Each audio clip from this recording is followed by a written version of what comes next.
ना हमें दौलत चाहिए, ना हमें नाम चाहिए, ना हम छुट्टी मांगते हैं, ना हमें आराम चाहिए। हमें तो बस अपनी फसल का पूरा दाम चाहिए। नमस्कार, खम्मा गणी, राम राम साथ। जी हाँ, एक बार फिर से हाजिर हैं हम आप सभी के साथ इस आधुनिक चौपाल में, जिसमें हम करते हैं नई नई बातें, नए नए इनोवेशन की बातें, ऐसी बातें जो हमारे किसानों को आत्मनिर्भर बना सकती हैं। हम ऐसे ज्ञान की प्राप्ति करते हैं हमारे इस कार्यक्रम में, जो कि हमारे किसान को एक कदम आगे बढ़ाकर आधुनिक खेती की तरफ ले जाती है। आज भी हम किसी एक ऐसे ही मेहमान के साथ हमारे स्टूडियो में मौजूद हैं। उनके सब्जेक्ट पर आप भी उनसे सवाल पूछ सकते हैं। 0141 451 5103 पर आप किसी भी समय हमें कार्यक्रम के दौरान बात करके सीधे हमारे एक्सपर्ट से संवाद कर सकते हैं।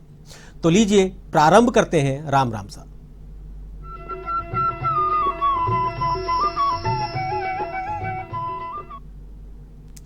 देश विदेश में इस समय पर सुपर फूड की बात हो रही है। जी हां, सुपर फूड यानी वो फूड जो कि आपको छोटी सी मात्रा में लेने के बाद भी आपके शरीर के पूरे न्यूट्रिशन, पूरा पोषण प्रदान कर सके। वो फूड जिसे पचने में समस्या ना आए, वो फूड जिसमें किसी प्रकार का केमिकल ना हो, जिससे किसी प्रकार का कोई साइड इफेक्ट ना हो। परंतु ये सुपर फूड आएगा कहाँ से? जी हाँ, फूड जब भी आएगा तो वो फूड जब भी आएगा, भोजन जब भी आएगा तो किसान के खेत से आएगा। तो क्यों ना किसानों को भी सुपर फूड उगाने का तरीका समझाया जाए, क्यों ना उन्हें बताया जाए कि इस समय पर विश्व में किस चीज़ की मांग है और किस प्रकार वो अपने खेतों में, अपने छोटे से आउटडोर जगह में सुपर फूड को उगा सकता है। जी हां, हम बात करने जा रहे हैं स्पाइरुलिना की। जी हां, स्पाइरुलिना एक सुपर फूड के नाम से जाना जाता है और उस पर काम कर रहे हैं गजानंद अग्रवाल, जो कि आज इस समय पर हमारे स्टूडियो में मौजूद है। गजानंद जी, सबसे पहले तो आपका हमारे स्टूडियो में हार्दिक स्वागत, हार्दिक अभिनंदन। नमस्कार किसान भाइयों, राम राम साहब। मैं गजानंद अग्रवाल। गजानंद जी, आप अक्सर कुछ ऐसी चीज़ों पे काम करते हैं जो कि लोगों के लिए नई होती है। जहाँ तक कि लोग पहुँचने की सोचते हैं उससे पहले आप वो काम शुरू कर देते हैं। अगर पुरानी बात करें तो अजोला की बात करें तो अजोला बेड्स में आपने पशुओं के लिए फूड उगाया, एक ऐसा फूड उगाया जो कि उनके लिए एक तरह से पोषक तत्व का काम कर रहा था, जो कि उनके लिए कंप्लीट फूड का काम कर रहा था। और अब आप कर रहे हैं ह्यूमन फूड पे काम, मतलब कि जो आदमी को, जो कि ह्यूमन बीइंग को सुपर फूड प्रदान करे। क्या है स्पाइरुलिना? राम राम सा किसान भाइयों, और आज हम लोग एक नए विषय के साथ में आप लोगों से जुड़ने जा रहे हैं। और जो 2022 का वर्ष है वो हमारे भारत के लिए बहुत महत्वपूर्ण है कृषि के लिए, क्योंकि हमारे माननीय प्रधानमंत्री जी का आह्वान था कि हमारे किसान भाइयों की जो आमदनी है कृषि से वो दोगुनी होनी चाहिए। अभी हमारे जो किसान भाइयों की भारत में हालत है, वो हमारी किसान परिवार की औसत जो आय है वो हर स्टेट यानी हर राज्य में अलग अलग है। और यदि औसत आय के बारे में हम लोग बात करें तो 6 और 6.5 हज़ार रुपये प्रति माह के हिसाब से एक किसान परिवार की आय है जी। तो सबसे महत्वपूर्ण विषय इस आर्थिक युग में किसानों के लिए अपने आप को समृद्ध बनाना सबसे बड़ा विषय है। और उस चीज़ को ध्यान में रखते हुए, क्योंकि किसान अपनी किसानी से ही पैसा कमाएगा और वही उसका खेत ही उसकी आय का जरिया है। तो हमें इस तरह के विषयों पे काम करना चाहिए जिन विषयों से हमारे कम क्षेत्रफल, कम पानी और कम संसाधनों से हम लोग खेती करें और हमारी आय को बढ़ा सकें और उसको वैल्यू एडिशन करके हम लोग देश विदेश में अपना परचम लहरा सकें। जैसा अभी माननीय प्रधानमंत्री जी का एक आह्वान गेहूं को लेके चल रहा है, तो अभी चलो वो तो एक किल्लत है इसलिए हम लोग उनको उपलब्ध करा रहे हैं, लेकिन कुछ ऐसी चीज़ें हैं जिनका वॉल्यूम बहुत कम होता है, क्वांटिटी बहुत कम होती है और डिमांड बहुत ज़्यादा होती है, लेकिन हमारे किसान भाइयों तक वो नॉलेज पहुंच नहीं पाता, इसलिए हम लोग थोड़ा सा पिछड़ जाते हैं और हमारी आय को नहीं बढ़ा पाते। तो आज जिस विषय पे हम लोग बात करने जा रहे हैं उसका नाम है स्पाइरुलिना, और ये एक तरीके का सुपर फूड है। आज से करीब 20-25 साल पहले नासा ने ये घोषित कर दिया था कि जो स्पाइरुलिना है वो स्पाइरुलिना फ्यूचर का फूड कहलाएगा। और इस पे जो हमारा जो एस्ट्रोनॉट्स हैं या फिर इस तरह के जो लोग हैं जिनको अपनों को हेल्थ को लेके कॉन्शियस हैं, उन लोगों को अपने डाइट में स्पाइरुलिना को शामिल करना पड़ेगा। उसका एक मेन रीजन है कि ये प्रोटीन का ह्यूमन बीइंग के अंदर सबसे बड़ा सोर्स है, जिसमें 60 से 70% तक प्रोटीन होता है जी। तो मतलब आप ये कहना चाहते हैं कि जिस प्रकार से स्पाइरुलिना उगता है, जो कि पानी में अक्सर इसको देखा गया है, इसकी प्रेजेंस पानी में देखी गई है, जिसे कि आप शैवाल या फर्न के नाम, फर्न भी कह सकते हैं, शैवाल कह सकते हैं। क्या है ये असल में, है क्या चीज़? स्पाइरुलिना एक तरीके से देखा जाए तो पानी में उगने वाला एक तरीके का शैवाल है। इसको हम लोग एल्गी बोलते हैं। वैसे एक साधारण भाषा में यदि हम लोग बात करें तो हिंदी में जिसको नील हरित शैवाल बोला जाता है, जी। और अंग्रेजी भाषा में यदि बात करें तो ब्लू ग्रीन एल्गी बोला जाता है। स्पाइरुलिना एक ऐसी प्रजाति है जो केवल एकमात्र ऐसी प्रजाति है जो ह्यूमन बीइंग में यूज होती है। वैसे तो यदि हम लोग शैवाल की या काई की वेराइटी की बात करें, एक हमारी जनरल भाषा में हम स्पाइरुलिना को या शैवाल को काई बोल सकते हैं, और काई की 1300 प्रजातियां पूरे भारत में या पूरे विश्व में व्याप्त हैं। लेकिन एक स्पाइरुलिना ये ऐसी प्रजाति है जिसको ह्यूमन बीइंग में यूज किया जा रहा है, वो भी सुपर फूड के रूप में यूज किया जा रहा है। जी, तो कहाँ से ये मतलब अवधारणा कहाँ से तय हुई? इतनी सारी प्रजातियां हैं, कहाँ से इस चीज़ की खोज हुई कि ये चीज़ ऐसी है जो ह्यूमन बीइंग के लिए लाभदायक सिद्ध हो सकती है? ये वैसे फ्रांस और अफ्रीका का है, जो वहाँ के नेचुरल तालाब थे या नेचुरल समुद्र थे या खारे पानी की झीलें थी, वहाँ पे डार्विन जी द्वारा ये खोज की गई थी। उन्होंने जो पानी में रहने वाले जीव हैं उनके ऊपर जो अनुसंधान किया, उन्होंने जो लाइफ स्टाइल को स्टडी किया, मतलब उन लोगों की जीवित रहने का। ऐसे कहा जाता है कि स्पिरुलिना ही एक ऐसा प्रोडक्ट है जिसको पानी में रहने वाले जीव खाते हैं, जिसमें कछुआ भी है। यदि कछुए की औसत आयु के बारे में आप बात करें तो इसकी 350 साल का जीवन होता है। तो ऐसा कहा जाता है कि कछुआ जो समुद्र में जो काई के रूप में स्पिरुलिना व्याप्त हैं, या और इस तरह की बहुत सारी शैवाल हैं जो हमारे इस तरह के गर्भ में, पानी के गर्भ में छिपे हुए हैं, उनको पानी के जीव खाते हैं। इस वजह से वो अपने जीवन काल को बहुत एक लंबे समय तक ड्राइव कर पाते हैं और रिच प्रोटीन फीड को एग्जेम्प्ट करते हैं। ये सबसे बड़ा डार्विन जी के द्वारा की गई एक खोज का हिस्सा है। जी, मतलब आप ये कहना चाहते हैं कि अगर इसे हमने सुपर फूड के रूप में काम में ले लिया या हम भोज्य पदार्थ के रूप में इसे काम में लेने लगेंगे तो सबसे पहला जो फ़ायदा होने वाला है मनुष्य जाति को, वो ये है कि उनकी उम्र बढ़ने लगेगी। जिस उम्र को अभी हम 60-70 साल की औसत आयु मानते हैं वो बढ़ने लगेगी, जो कि पहले थी, बड़ी उम्र मानी जाती थी, लंबी उम्र मानी जाती थी। सुपर फूड कहने का मतलब भी सर यही है कि यदि इसको ह्यूमन बीइंग में हम लोग यूज करना चालू कर देंगे एक वॉल्यूम के हिसाब से जो इसकी रिक्वायरमेंट है। बेसिकली हमारा जो स्ट्रक्चर है इंडिया का वो ये कि हम लोग वेजिटेरियन, नॉन वेजिटेरियन, और तीसरा यदि हम लोग इसका एक स्लैब निकालें वीगन फूड का, हम लोग नेचुरली हम लोग वेजिटेरियन है या वेजिटेरियन नहीं है तो वीगन फूड यूज कर रहे हैं। तो हमारे कहीं ना कहीं जो सप्लीमेंट्स हमारे को मिल पा रहे हैं या हमारी बॉडी को रिक्वायरमेंट है, वहां एक गैप बन रहा है। वो गैप है प्रोटीन का, और प्रोटीन का गैप फुलफिल करने के लिए या न्यूट्रिशन का गैप फुलफिल करने के लिए हमें एलिमेंट्स की ज़रूरत होती है, या कहीं कहें तो सप्लीमेंट्स की ज़रूरत होती है।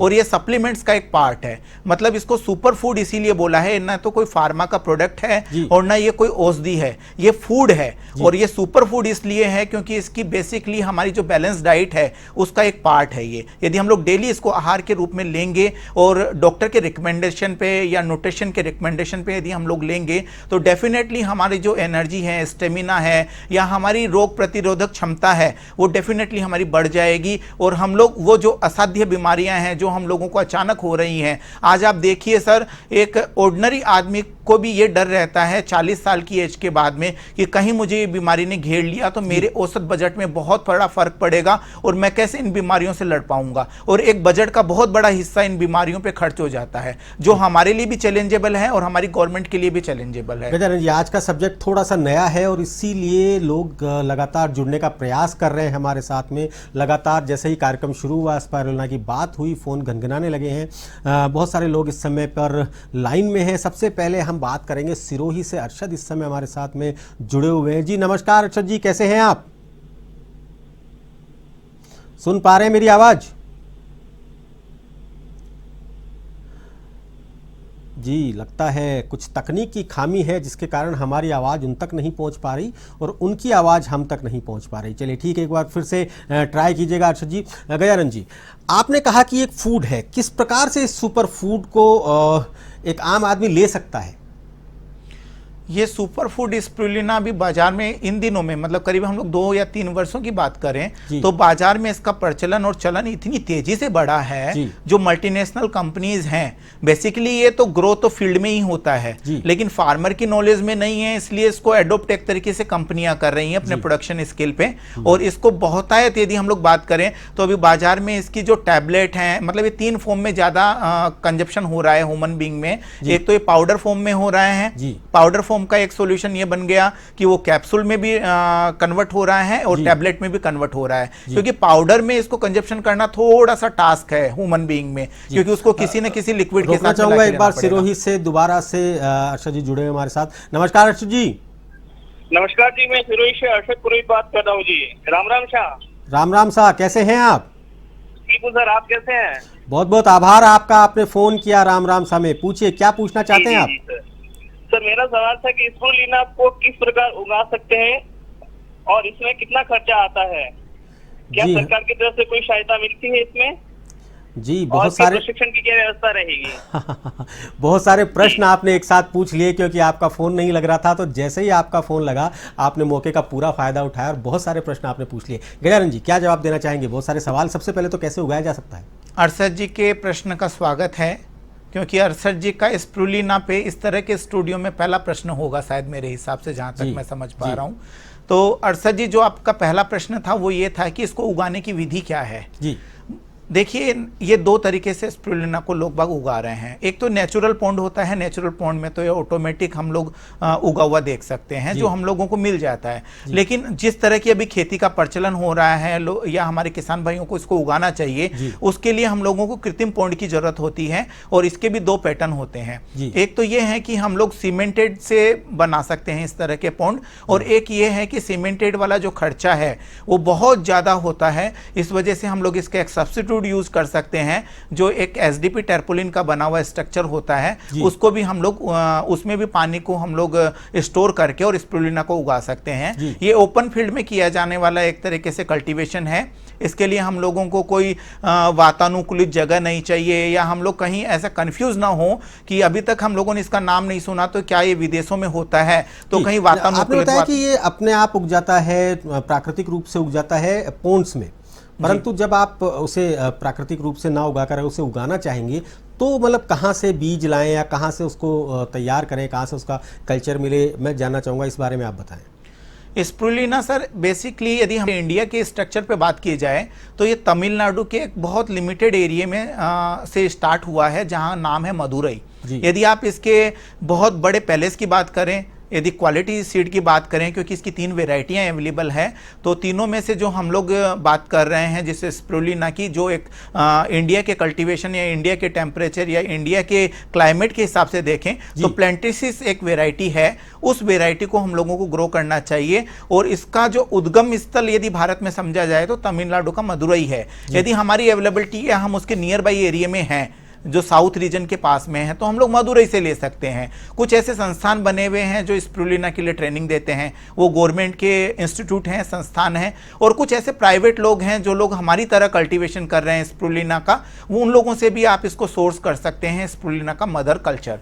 और ये मदर कल्चर हम लोगों को जरूरत आवश्यकता पड़ेगी, क्योंकि यदि हम लोग इसकी उपलब्धता नहीं रखेंगे मदर कल्चर की क्वालिटी वाली, तो हम लोग स्पिरुलिना को ग्रो नहीं कर पाएंगे। ये हमारी प्राइमरी रिक्वायरमेंट है स्पिरुलिना को ग्रो करने के लिए। जी हाँ, अभी सर बहुत सारे सवाल हैं, बहुत सारे दर्शक इस समय पर प्रयास कर रहे हैं आपसे जुड़ने का, बहुत सारी चीज़ें उनके दिमाग में चल रही है। कौतूहल का विषय है आज खास कार्यक्रम राम राम सा में, जिसमें आज हम चर्चा कर रहे हैं सुपर फूड की, स्पिरुलिना की। जी हाँ, अगर आप भी इस बारे में कुछ जानना चाहते हैं, अगर आप भी सुपर फूड को उगाना चाहते हैं, उसके उपयोग के बारे में जानना चाहते हैं, तो 0141 451 5103 पर फ़ोन करके सीधे हमसे संपर्क कर सकते हैं। ठीक उसी प्रकार जिस प्रकार इस समय फोन लाइन पर हमारे साथ भोपाल से जुड़े हुए हैं पवन दुबे। नमस्कार पवन जी। नमस्कार सर, नमस्कार जी, कैसे हैं आप? बढ़िया है सर, आप कैसे हैं? पवन जी क्या पूछना चाहते हैं? आपने शायद टीवी ऑन किया हुआ है, उसकी आवाज को थोड़ा सा धीमे कर दें और उसके बाद अपना सवाल पूछें। जी सर। सर मेरा सवाल ये है, स्पिरुलिना के फायदे क्या होते हैं, इसको बाजार में कैसे बेचा जा सकता है, और क्या इससे एस्ट्रोनॉट और सुपर फूड क्यों कहा जाता है? जी हाँ, मैंने कहा था गजानन जी कि आज लोगों में बहुत सारे सवाल कौंध उठे हैं, हर सवाल पे 2-2 3-3, हर फोन पे 2-2 3-3 सवाल आपसे पूछे जा रहे हैं। चाहूँगा संक्षेप में हर चीज़ का जवाब देते चले। आपका स्वागत है। जो आपने कुछ प्रश्न किए हैं, उन प्रश्न में पहला आपका प्रश्न है कि इसको बाजार में कैसे बेचा जाता जी। है। तो बाजार में बेचने के लिए यदि आप इसकी वाकई में एक अच्छी रिपोर्ट जानना चाहते हैं तो मैं आपको बताना चाहता हूं, इस प्लेटफॉर्म से बेसिकली आपको ये पब्लिक नहीं मिलेगी रिपोर्ट, यदि आप स्टडी करेंगे तो आप इसको जान पाएंगे। इसकी ग्रोथ रेट है सर 300% की प्रेजेंट में, और CAGR एक कंपाउंड एनुअल जो इसकी ग्रोथ रेट है, वो CAGR की जो रिपोर्ट है उस रिपोर्ट के अनुसार ये करीब 400 मिलियन USD डॉलर का मार्केट था 2020-21 जी। तक, और ये अभी प्रेजेंट में जो मार्केट कवर करने जा रहा है 2026-27 तक, ये पूरे 900 मिलियन USD डॉलर को ये क्रॉस कर लेगा 2026-27 तक। और ये CAGR की जो ग्रोथ है वो 10.5% की है। अमूमन कहा जाता है कि जिस भी प्रोडक्ट की 5% से ऊपर ग्रोथ होती है वो प्रोडक्ट बहुत यूनिक लेवल पे बूस्ट कर रहा होता है। जी। और आप लोग इसको सर्च करना चाहें, देखना चाहें, मार्केटिंग तलाशना चाहें, तो मैं आपको एक बहुत कामयाब चीज़ बता रहा हूं। जितने भी एक्सपोर्ट होते हैं प्रोडक्ट, उसके लिए एक यूनिक कोड होता है जिसको HS कोड बोला जाता है, और इसका एक पर्टिकुलर HS कोड है 12122190, यानी 121221 और 90। ये इसका एक HS कोड है। इस HS कोड के थ्रू आप इसकी जितनी डिटेल्स हैं, यदि आपके फॉरेन कंट्री में कोई आपके नॉन रहते हैं, या फ्रांस में कोई है, आपका USA में कोई है, यूरोप में कोई है, UAE में कोई है, तो आप उनसे इस चीज़ के बारे में आइडिया ले सकते हैं। अब हम डोमेस्टिक मार्केट की यदि बात करें बेचने की, तो डोमेस्टिक मार्केट में तो इसका चलन इतनी तेज़ी से बढ़ा है कि आप मतलब कल्पना भी नहीं कर सकते। ऑर्डिनरी आप जब बड़े बिग हाउसेज में जाएंगे जहाँ पे FMCG का काम होता है, तो आपको नॉर्मली सभी लोगों के, आप डाबर के पास चले जाइए, बैद्यनाथ के पास चले जाइए, पतंजलि के पास में चले जाइए, या जो IMC वगैरह कंपनियां हैं, इस तरह की डायरेक्ट मार्केटिंग कंपनियां हैं, डायरेक्ट मार्केटिंग कंपनियां तो मैक्सिमम कंपनियां इस प्रोडक्ट को सेल कर रही हैं टैबलेट और कैप्सूल फॉर्म में। यदि इस चीज की आप बात करें कि एक एंड यूजर तक ये कैसे पहुंचता है, तो एक 500 mg की गोली, यानी 500 mg को यदि आप साधारण भाषा में समझें कि एक आधा ग्राम की टेबलेट 5 रुपए की टेबलेट मार्केट में जा रही हैं, तो करीब 3000 रुपए प्रति किलो के हिसाब से ये एंड यूजर तक पहुंच रहा है। मतलब आपका कहने का मतलब ये है कि इसकी जो बेचने की फॉर्म है, जिसकी बेचने की जो अवस्था है, वो या तो पाउडर है या टेबलेट है। पाउडर, टेबलेट और कैप्सूल में भी ये मैक्सिमम यूज हो रहा है। पाउडर हो गया मतलब एक तरह से। जी। इसके अलावा किसी और अवस्था में फार्म में आप इसको बेच सकते हैं? देखिए, मैक्सिमम जो भी सेलिंग हो रहा है वो तो इन 3 फॉर्म में सेलिंग हो रहा है। कुछ फार्मा कंपनियां हैं। अगर जी रोकना चाहूंगा, इस समय फोन लाइन पर हमारे साथ डॉक्टर NS राठौड़ साहब जुड़े हुए हैं, जो कि उदयपुर से हैं, वाइस चांसलर हैं, और बहुत बहुत स्वागत है सर आपका हमारे इस कार्यक्रम में, हमारे इस प्लेटफॉर्म में। बहुत बहुत धन्यवाद आपको। धन्यवाद राठौड़ साहब। बिल्कुल ये इस तरह से लग रहा है, हमेशा हालांकि फ़ोन आपने किया है, पर मुझे ऐसा लग रहा है जैसे कि अमिताभ बच्चन की आवाज़ जब कौन बनेगा करोड़पति में आती है और दर्शक को लगता है आपकी आवाज़ जब इस तरह से आती है, हमारे इस छोटे से कार्यक्रम को आपने बड़ा बना दिया आज आपने खुद ने सब फ़ोन करके। नहीं, मैं अपने आप को रोक नहीं पाया, इसलिए मैं आपसे बात करना चाह रहा था जी। ये बहुत ही अच्छा कार्यक्रम है सुनील जी, आपको मैं बहुत बहुत बधाइयाँ देना चाहता हूँ। किसानों के उपयोगी आपने इतना अच्छा कार्यक्रम दिया है, और आज का टॉपिक भी इतना अच्छा है।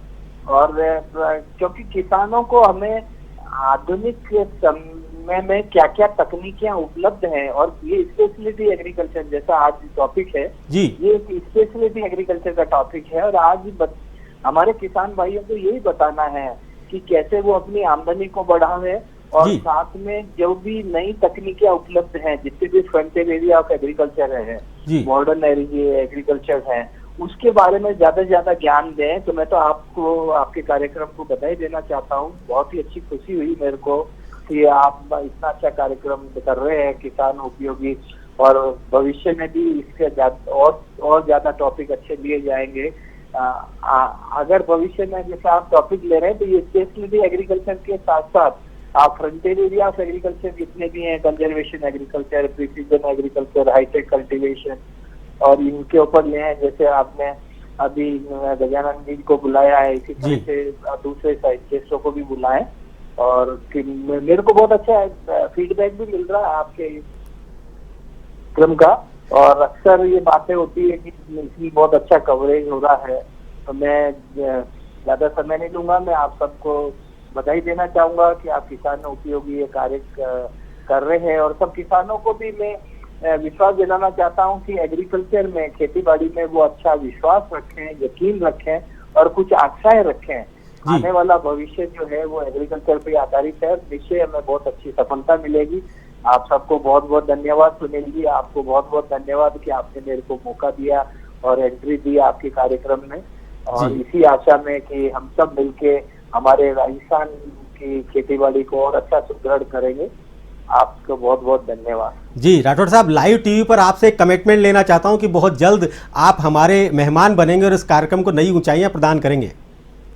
हाँ, नहीं मैं आऊंगा, मैं आना चाहता हूँ। वैसे अभी हो सकता है मैं 20 तारीख को आऊँ तो उस दिन मैं लाइव मिलूंगा किसान भाइयों से भी और बात कर लूंगा। जी बिल्कुल बिल्कुल बिल्कुल सर, हम इंतजार करेंगे आपका। और बहुत बहुत धन्यवाद सर, आज आपने फोन किया, यहाँ पे हमारे इस कार्यक्रम का हिस्सा बने। बहुत बहुत धन्यवाद राठौड़ साहब।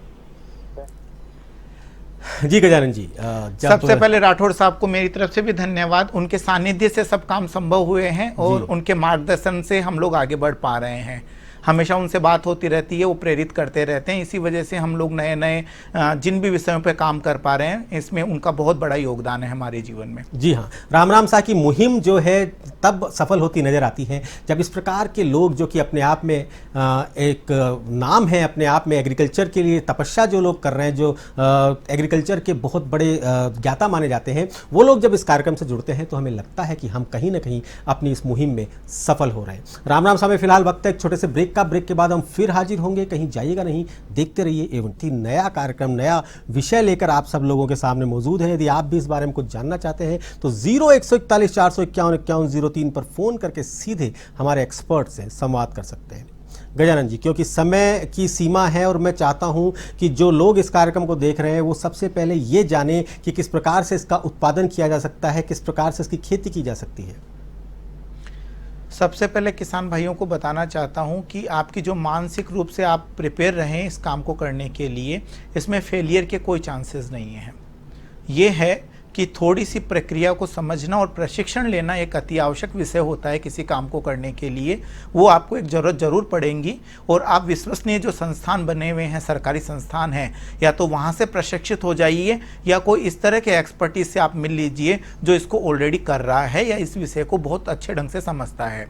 और बाकी आपको ये दुविधा कभी नहीं रखनी है मन में कि आप इस काम को कर नहीं पाएंगे। नाम थोड़ा जटिल है बोलने में, बाकी काम बहुत आसान है और दुनिया के कोई भी काम मुश्किल नहीं होते, और कम से कम किसानों के लिए तो नहीं। गेहूं की खेती इससे ज़्यादा कहीं मुश्किल है, स्पिरुलिना को उगाना बहुत आसान है। सबसे पहले मैं आपको शुरुआत करता हूं कि आपको किस तरह का इन्वेस्टमेंट करना चाहिए जो आपका रिस्क फ्री हो, यानी जिसमें आपको बहुत ज़्यादा इन्वेस्टमेंट नहीं करना पड़े और बहुत तरह का आपको पैसा नहीं लगाना पड़े। शुरुआती दौर में यदि किसान इस काम को एज ए एक्सपेरिमेंटल लेते हैं या पायलट बेस पे लेते हैं तो उन्हें बहुत बड़ा निवेश नहीं करना चाहिए। शुरुआत में 5 या 10 क्यारियों के साथ में इस काम को प्रारंभ करना चाहिए। जो आप क्यारी बनाने जा रहे हैं उस क्यारी की औसतन जो लंबाई है वो लंबाई चौड़ाई से लगभग दोगुनी होनी चाहिए और जो ऊंचाई होनी चाहिए वो स्टैंडर्ड आपकी 1 फुट से लेकर 1.5 फुट के बीच में होनी चाहिए।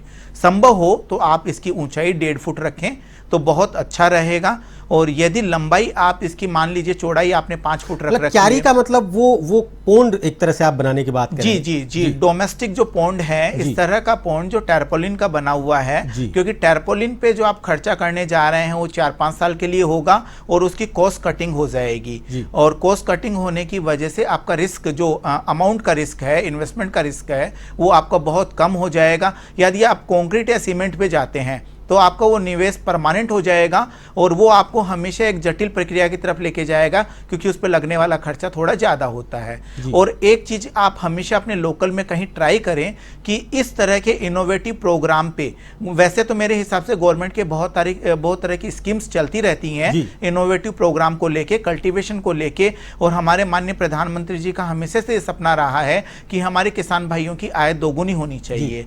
लेकिन ये आय दोगुनी तभी संभव है जब हम उन्हें बैकएंड पे सपोर्ट करेंगे, और वो सब्सिडी के रूप में हो या इस तरह के कल्टीवेशन या इंडस्ट्रियल लेवल पे हो, एमएसएमई के लेवल पे हो। तो मैं साथ में सवाल पूछता चलता हूं जी। आपने क्यारियां बना ली, क्यारियां बनाने के बाद आपने इसका उत्पादन शुरू किया जी, कितना समय लगता है पहला उत्पादन लेने में, और उन क्यारियों में कितनी बार आप इसका उत्पादन कर सकते हैं? देखिए, जो उत्पादन की प्रक्रिया है वो 13 से 14 दिन, यानी आप मोटा मोटी आप मान के चलिए कि 15 दिन बाद में प्रतिदिन के हिसाब से आपकी प्रक्रिया प्रारंभ हो जाएगी जी। ऐसा कोई सिस्टम नहीं है। ये एक ऐसी चीज है जिसकी आपको कटाई रोज करनी है। कटाई इन द सेंस इसको काटा नहीं जाता है, जी हाँ। मतलब इसको छाना और एक तरीके से कलेक्ट किया निथार के जाता बाहर है, निकालना है, निकाल के बाहर निकालना पड़ता है। लेकिन मेरा कहने का मतलब है इसका कल्टीवेशन आपकी डेली इनकम की तरह है कि आपको इसको प्रोसेस डेली करना पड़ेगा। हार्डवर्किंग का पार्ट यही है कि ये थोड़ा सा मॉनिटरिंग का पार्ट है। इसको आगे सवाल की तरफ चले उससे पहले फागी से हमारे साथ एक दर्शक जुड़े हुए हैं। जी नमस्कार, राम राम साहब। राम राम सर, राम राम साहब जी, पूछिए क्या पूछना चाह रहे हैं। सबसे पहले तो सर आपको बहुत बहुत बधाइयाँ सर, बहुत बहुत शुभकामनाएं सर। आपने 300 एपिसोड पूरे किए सर, इसके लिए जी बहुत बहुत धन्यवाद सर। काफी टाइम से सर आपका जो है आपका ये प्रोग्राम देखते आ रहे हैं सर। हम किसान भाई, हमें बहुत जानकारी मिलती है सर इस चीज से। जी जी जी, तो मतलब हम तो सर आपके प्रोग्राम के बहुत फैन है सर, बहुत बड़े फैन है सर। जी हाँ, आप लोगों का स्नेह और आशीर्वाद ही है जो इस कार्यक्रम को यहाँ तक लेकर आया है। जी जी सर, मेरा एक छोटा सा सवाल है सर। जी, खेती से जुड़ा हुआ मेरा एक छोटा सा सवाल है सर। जी पूछिए सर। हेलो जी। सर, हम जानना चाहते हैं आपसे कि पारंपरिक खेती से किस प्रकार भिन्न है और इसके क्या फायदे हैं सर? जी हाँ, बहुत मतलब ठीक है, अच्छा सवाल है, रिलेटेड है कि जो दूसरी खेती है उससे इसको किस तरीके से, क्या उसे छोड़ के इसको करना पड़ेगा या उससे किस तरह से लगेगा, उसके साथ किया जा सकता है। गजानन जी, आपके इस प्रश्न का स्वागत है। और इस तरह के प्रश्न जब आते हैं ना तो मन में एक मतलब चिंता भी उभरती है और एक खुशी भी होती है कि कम से कम हम हमारी इनकम पे फोकस करने जा रहे हैं। जी देखिए, ये पारंपरिक जो खेती है वो आपका एक जरिया है एक आय का कि भाई जिससे आप अपनी आजीविका चला सकते हैं, और संसाधन संपन्न होना है, अपने आप को एक समृद्ध रूप में खड़ा करना है, उसका इस तरह की खेती एक जरिया है। क्योंकि इसकी जो औसत उत्पादन है वो उत्पादन सीमित क्षेत्र और सीमित संसाधन से होना है। तो ये पारंपरिक जो खेती है उससे भिन्न हो गई, क्योंकि पारंपरिक खेती में हमेशा रिस्क बना रहता है और उसकी जो एवरेज वैल्यू होती है, इनकम जिसको हम लोग बोलते हैं, या एक तरीके से मिलने वाला जो हम लोगों को आय होती है वो हमेशा इक्वल रहती है, हर साल लगभग बराबर सी रहती है। लेकिन इसका ऐसा सीन नहीं है। इसको मल्टीनेशनल कंपनियां आप लोगों से खरीदेंगी, और वो लोग नहीं भी खरीदें आपसे तो आप यदि एक फार्मर का ग्रुप बना के, जिसको हम लोग आजकल एक नया नाम दे रहे हैं, ट्रेड दे रहे हैं कि एफपीओ बना के, क्लस्टर बना के हम लोग इसका उत्पादन कर सकते हैं और इस तरह की कंपनियों को हम लोग बेच सकते हैं। और यदि इस तरह की कंपनियां हमसे नहीं खरीदते हैं या हमें एक बहुत कम कीमत देती है तो हम भी हमारा एक्सपोर्ट चालू कर सकते हैं। क्योंकि आज हमारे जो बच्चे हैं, किसानों के बच्चे हैं, वो तकनीकी संपन्न हैं, मतलब सूचना के अंदर आज की पढ़ लिख गए हैं, काम में लेने लगे हैं, आईटी को काम में लेने लगे हैं, नए नए ट्रेंड्स को काम में लेने लगे हैं। बिल्कुल सही कह रहे हैं, और आपने बिल्कुल सही कहा है कि अगर जिंदगी भर वही करते रहे जो अब तक करते आए हैं तो आपको वही मिलेगा जो अब तक मिलता आया है। अगर आपको कुछ नया लेना है तो कुछ नया करना पड़ेगा। गजानन जी, आपने जो क्यारी की साइज बताई उससे आप कितना एक बार में कितना उत्पादन ले सकते हैं? देखिए, ये जो विषय है बहुत अच्छा है, तो इसमें मैं आपको खुल के बताना चाह रहा हूँ। जो क्यारी है, औसत जो हम लोगों ने क्यारी का डिजाइन किया है वो उसके उत्पादन को लेकर डिजाइन किया है और रिस्क को कम रखने के हिसाब से किया है। तो हमारा ऐसा मानना है कि यदि आप क्यारियां बना रहे हैं तो इसकी लंबाई क्यारी की 11 फुट रखें, चौड़ाई 5 फुट रखें और जो गहराई है वो 1.5 फुट रखें। जो 1.5 फुट आपकी गहराई है, उस 1.5 फुट गहराई को आप 1 से लेके 1.25 फीट तक आप पानी से भरें। ऊपर का 3 इंच जो हिस्सा है वो हमेशा खाली रखें, क्योंकि ऊपर हम लोगों ने, यदि हमारी बात करें, आप बाजार में मिलने वाली क्यारियों की बात करें जो हम लोगों ने डिजाइन किया है फार्मर्स के लिए, तो वो उस जो क्यारी है उस क्यारी में हम लोगों ने बारिश के पानी को निकलने का एक विकल्प तैयार किया है, ताकि उसमें जो पानी आप भरेंगे, पानी का कैलकुलेशन हमें समझना बहुत जरूरी है इस काम को करने के लिए। क्योंकि इसकी जो लंबाई है, लंबाई को आप गुणा कर लें चौड़ाई से और चौड़ाई को गुणा कर लें आप ऊंचाई से, जितना ऊंचाई में आप पानी भरने जा रहे हैं, फिर इसका टोटल जो वॉल्यूम आ गया उसको पर क्यूबिक फीट के अंदर 28.31 लीटर पानी आता है।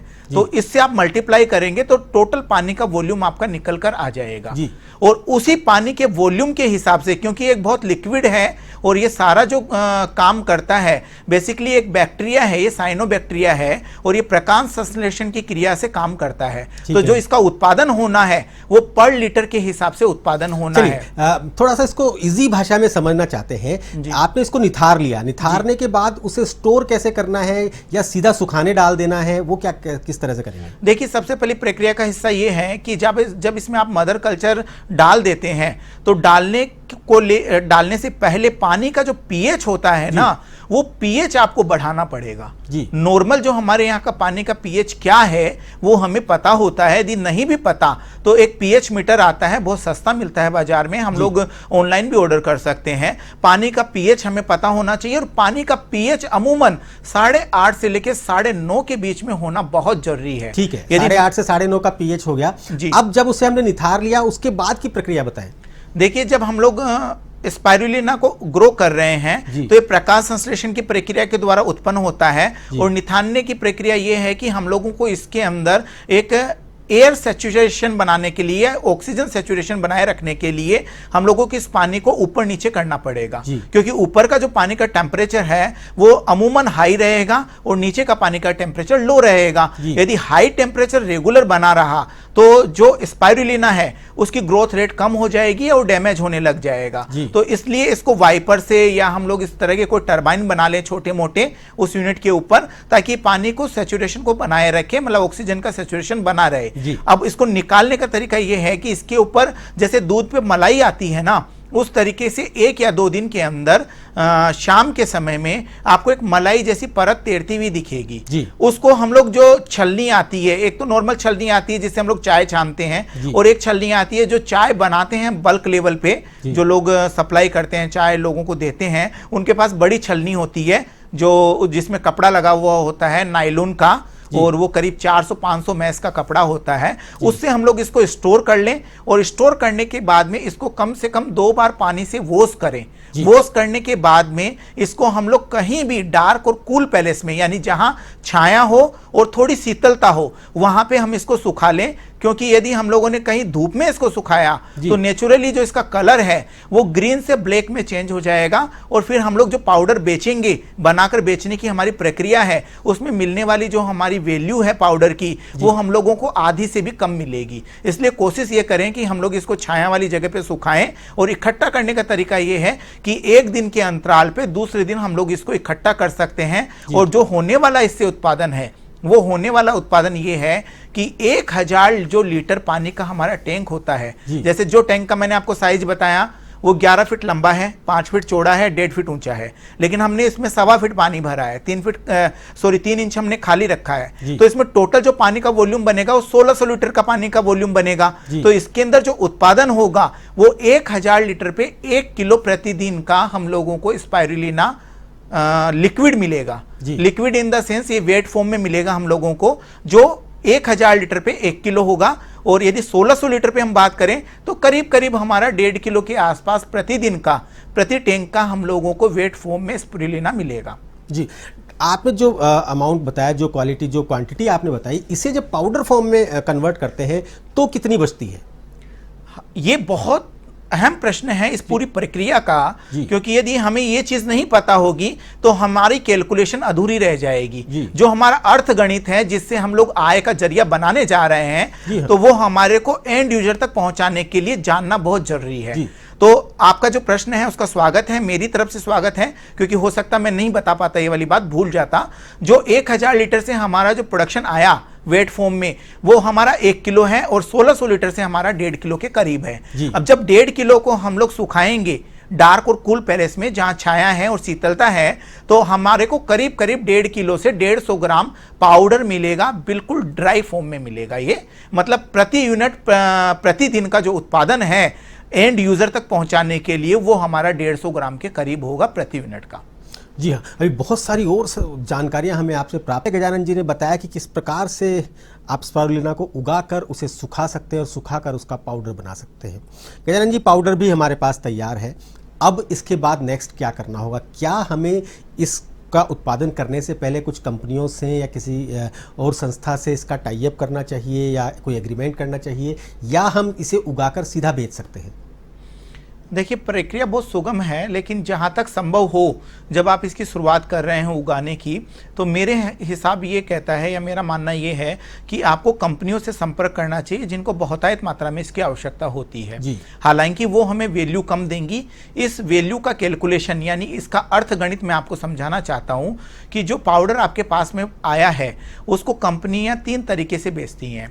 एक बेचती हैं वो पाउडर फॉर्म में, एक बेचती हैं इसको टैबलेट फॉर्म में, और एक बेचती हैं इसको कैप्सूल में।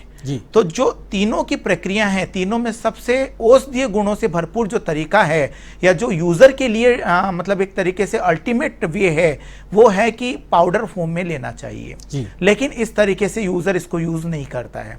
तो दूसरा विकल्प हमारे पास में खुलता है कि हम लोग इसको टैबलेट फॉर्म में लें as a user.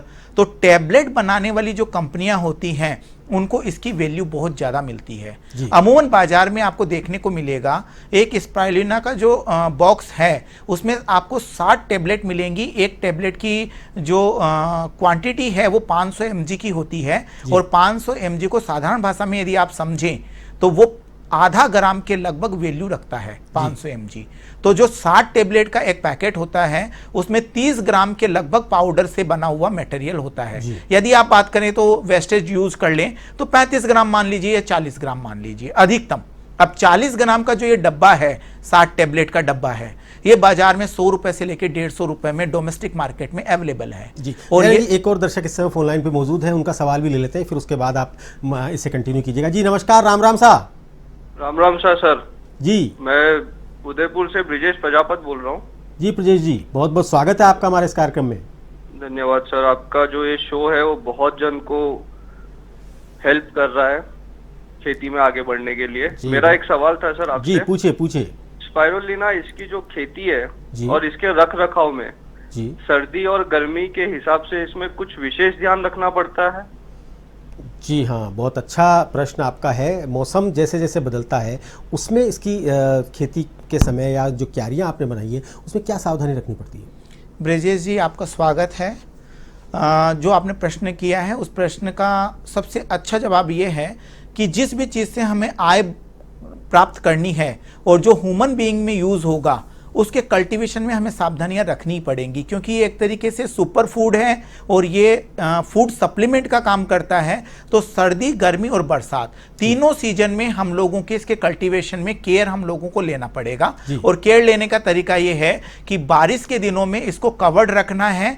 Transparent cover मिलते हैं जो इसके ऊपर बनाए जाते हैं एक डोम टाइप का, उससे हम लोगों को इसको बारिश का पानी इसके अंदर कम से कम जाए या नहीं जाए तो ज़्यादा बढ़िया है। यदि बारिश का पानी जाएगा तो डेफिनेटली उसका जो नो पीएच है वो डाउन आएगा, और डाउन आने से हमारे स्पाइरुलिना की जो ग्रोथ है या तो वो रुक जाएगी, और रुकेगी भी नहीं तो उसमें कुछ डिसीज हैं वो आने की संभावनाएं बनेंगी। ये तो रही बारिश की बात। और यदि सर्दी की बात करें तो जहां का temperature 2 degree, 3 degree, 4 degree, 5 degree या 10 डिग्री से नीचे रहता है लगातार 2 या 2.5 महीने तक, वहां पे हम लोगों को स्पाइरुलिना की ग्रोथ पे इफेक्ट देखने को मिलेगा, और वहां पे थोड़े टाइम के लिए हम लोगों को स्टॉपेज करना पड़ेगा। बाकी सोलर इफेक्ट इसका बढ़िया रहता है। हम लोग फोटोसिंथेसिस राजस्थान जैसी गर्मी में ठीक रहता है, बिल्कुल ठीक रहता है। यदि हम लोग 40 डिग्री के आसपास के टेम्परेचर की बात करें तो लगभग एक सर्वाइवल टेम्परेचर है, और यदि इससे ऊपर टेम्परेचर कहीं जाता है तो हम लोग कुछ इस तरह के संसाधन यूज कर सकते हैं जिसकी वजह से इसके 5-7 डिग्री टेम्परेचर को हम लोग कम कर सकते हैं। जैसे ग्रीन शैडो कर दें हम लोग तो उससे थोड़ा सा टेम्परेचर डाउन किया जा सकता है। जी गयारन जी, आज का जो सब्जेक्ट था वो बहुत ही नया था, इसलिए एक एपिसोड में इसे पूरा नहीं किया जा सकता, पूरा नहीं समेटा जा सकता। गुजारिश करेंगे आपसे कि आपको एक बार फिर से आमंत्रित करें और इसके बाकी बचे हुए पार्ट को हम एक बार फिर से इस कार्यक्रम में शामिल करेंगे। आप हमारे इस कार्यक्रम में आज आए, आपने एक बहुत अच्छी जानकारी दी, उसके लिए आपका बहुत बहुत धन्यवाद। बहुत ही संक्षेप में किसान भाइयों के लिए मैं चाहूँगा एक छोटा संदेश, क्योंकि समय बहुत कम बचा है। किसान भाइयों को मेरा संदेश है कि जो राम राम सा प्रोग्राम है उसे आप लगातार देखते रहें, क्योंकि कब कौन सा विषय आपका जीवन बदल दे और कब आपके आय के नए स्रोत खुल जाएं, क्योंकि हमेशा पढ़ना, लिखना और कुछ नया सीखना यही जीवन में आगे बढ़ने का तरीका है। तो यदि ये विषय आप हमेशा सीखते रहेंगे तो निश्चित रूप से आपकी आय बढ़ेगी, और आय के विकल्प हमें आज से तलाशना चालू कर देना चाहिए, क्योंकि आय बढ़ने से ही हमारे जीवन को हम समृद्धि की ओर लेके जा सकते हैं। जी धन्यवाद आप सभी किसान भाई। गजानन जी, क्योंकि लोगों के आपको बताया मैंने कि किस प्रकार से बहुत सारे लोग लगातार फ़ोन कॉल कर रहे हैं, और जैसे ही उन्हें लगा कि कार्यक्रम ख़त्म होने वाला है उनके फ़ोन आ रहे हैं। मैं एक चीज़ इसमें जाते जाते आपसे सिर्फ ये और पूछना चाहूँगा कि इसकी खेती करने के लिए या इस तरफ दिशा में आगे बढ़ने के लिए सबसे पहले किसानों को क्या करना चाहिए, कहाँ से प्रशिक्षण लेना चाहिए या क्या शुरुआत करनी चाहिए उसे? सबसे पहले हमें टेक्नोलॉजी का उपयोग करना चाहिए। अभी हमारे पास में सबसे करीब जो संसाधन हमारे पास में है वो हमारे पास कुछ चैनल्स हैं, यूट्यूब चैनल्स हैं या इस तरह के इंफॉर्मेशन टेक्नोलॉजीज हैं जिनके थ्रू हम लोग इसको समझ सकते हैं। और समझने के बाद में विश्वसनीय जो संस्थान है जहाँ पे पैसा कमाने के स्रोत न हो, केवल वो प्रशिक्षित करने के भी स्रोत हों, वहाँ से हमें प्रशिक्षण लेना चाहिए। और फिर भी कहीं आपको ऐसा लगे कि प्रशिक्षण में कहीं गैप बन रहा है, कहीं नॉलेज कम आ रही है, तो आप निजी रूप से मेरे से भी संपर्क कर सकते हैं। जो संभव होगी मैं आपकी हर मदद करने के लिए तैयार हूं। जी हाँ, और इस समय पर हमारे साथ फोन लाइन पर जुड़े हुए हैं रामेश्वर डूडी जी। जी हाँ, सब उनके नाम से वाकिफ़ हैं, बहुत अच्छे से जानते हैं, किसान फैमिली से बिलोंग करते हैं। और इस कार्यक्रम में अगर रामेश्वर डूडी जी शामिल होते हैं, एक हिस्सा बनते हैं, तो वाकई आज का दिन हमारे लिए बहुत बड़ा दिन है। नमस्कार रामेश्वर जी। हाँ नमस्कार। बहुत बहुत स्वागत है सर राम राम सा में आपका। अरे आपको भी राम राम, बहुत बहुत राम राम, आपका बहुत धन्यवाद, आपका बहुत स्वागत। हनुमान जयंती के दिन राम राम सा में रामेश्वर जी जब जुड़ते हैं तो वाकई में उस दिन अपने आप बड़ा हो जाता है सर। बहुत बहुत जी जी मैं ये कहता हनुमान जयंती है, और हनुमान जयंती के उपलक्ष्य पर मैं सभी प्रदेश के किसान भाइयों को मेरी ओर से बहुत शुभकामनाएं देते हुए परमपिता परमेश्वर से कामना करता हूँ कि आने वाले समय के अंदर हमारा किसान मजबूत हो, सशक्त हो, और किसान के सामने जो समस्याएं है वो समय रहते उसका निवारण हो। इसी सोच और इसी विचार के तहत हमें पूरे मजबूती से आगे बढ़ना है जी। क्योंकि आज आपको पता होगा कि सामान्य अशोक गहलोत जी हमारे मुख्यमंत्री है, उन्होंने राजस्थान की विधानसभा में एक नया इतिहास रचा। वो इतिहास था कि किसानों के विकास के लिए, किसानों को सशक्त और मजबूत करने के लिए पहली बार विधानसभा में जो कृषि के लिए अलग बजट रखा है, उस बजट में 79,000 करोड़ रुपए है हमारे प्रदेश के किसान को सशक्त और मजबूत करने के लिए जो रखा। आने वाले समय से नो डाउट तो प्रदेश का किसान सशक्त और मजबूत होगा, क्योंकि हमारे देश की इकोनॉमी जो है, हमारे देश की जो अर्थव्यवस्था है वो खेती पर आधारित है। हमारे देश का किसान सशक्त और मजबूत होगा तो हमारा देश विकास की ऊंचाई पर जा सकता है। ये हमारे जो प्रदेश है, राजस्थान प्रदेश, अलग अलग भाषाओं में, अलग अलग वेशभूषाओं में हमारे किसान रहते हैं। तो मैं किसानों के बीच में, क्योंकि हमने अभी चालू करा था किसान चौपाल का जी, उन किसानों के बीच में बैठकर हमने संवाद किया किसान से सीधा, क्योंकि हमारा ध्येय और लक्ष्य है कि आने वाले समय के अंदर प्रदेश का किसान एक उद्यमी बने, प्रदेश का किसान एग्रो बेस्ड इंडस्ट्री है उससे जुड़े, तभी किसान सशक्त और मजबूत हो सकता है। एक तरफ आप देखो केंद्र में बैठी हुई सरकार मोदी जी ने किस तरीके से किसानों को झूठ मूठ बोलकर और किसानों को बरगलाने का काम किया। हम किसान की आय दुगनी कर देंगे, लेकिन हमारी जो थीम है, हमारा जो सोच और विचार जो है, क्योंकि प्रदेश के किसान को उस उद्यमी बनाकर, प्रदेश के किसान को एग्रो इंडस्ट्री से जोड़कर हम किसान की आय दुगनी नहीं, हम किसान की आय 10 गुना करना चाहते हैं। और यदि किसान उद्यमी बन गया, किसान एग्रो बेस्ड इंडस्ट्री से जुड़ गया, तो प्रदेश का किसान सशक्त और मजबूत होगा, और हमारा प्रदेश देश के अंदर उसकी अलग एक साख और अलग पहचान होगी, और प्रदेश के किसान की एक साख होगी। इसी सोच के मुताबिक हम पूरे मजबूती से काम कर रहे हैं। जी जी, बहुत बहुत धन्यवाद रामेश्वर जी। आपसे सिर्फ एक ही वादा लेना चाहेंगे कि हमारे इस कार्यक्रम राम राम सा में आप पधारें, जिससे कि इस आधुनिक चौपाल पर भी हम इस पूरी चर्चा को कर सकें। बताऊं, आपको बहुत धन्यवाद देना चाहता हूं। आज मुझे राम राम प्रोग्राम के अंदर आपने छोड़ा, मैं प्रदेश के किसान भाइयों को राम राम करने के लिए मैं अपने आप को बहुत गौरवान्वित महसूस करते थे। आपके जो प्रोग्राम की सराहना करता हूँ कि आपने किस तरीके से प्रदेश के किसान के लिए अलग जो प्रोग्राम जो राम राम सा है वो आपने रखा। मैं समझता हूँ इस प्रोग्राम से किसान को शक्ति और एक ऊर्जा मिलेगी। बहुत बहुत धन्यवाद रामेश्वर जी, बहुत बहुत धन्यवाद गजानन जी आज के इस कार्यक्रम के लिए। मैं धन्यवाद देना चाहूँगा उन सभी किसानों का जो इस कार्यक्रम को लगातार देखते रहते हैं, अपना स्नेह आशीर्वाद प्रदान करते हैं। धन्यवाद देना चाहूँगा उन सभी लोगों का जो कि आज हमारे साथ फ़ोन कॉल पे जुड़े, और धन्यवाद देना चाहूँगा उन लोगों का भी जिन्होंने प्रयास किया पर वो आज हमसे संपर्क नहीं कर पाए। अगले सप्ताह फिर मुलाकात होगी आज ही के दिन, आज ही के समय पर, किसी नए सब्जेक्ट के साथ, किसी नए एक्सपर्ट के साथ। तब तक देखते रहिए A1 TV।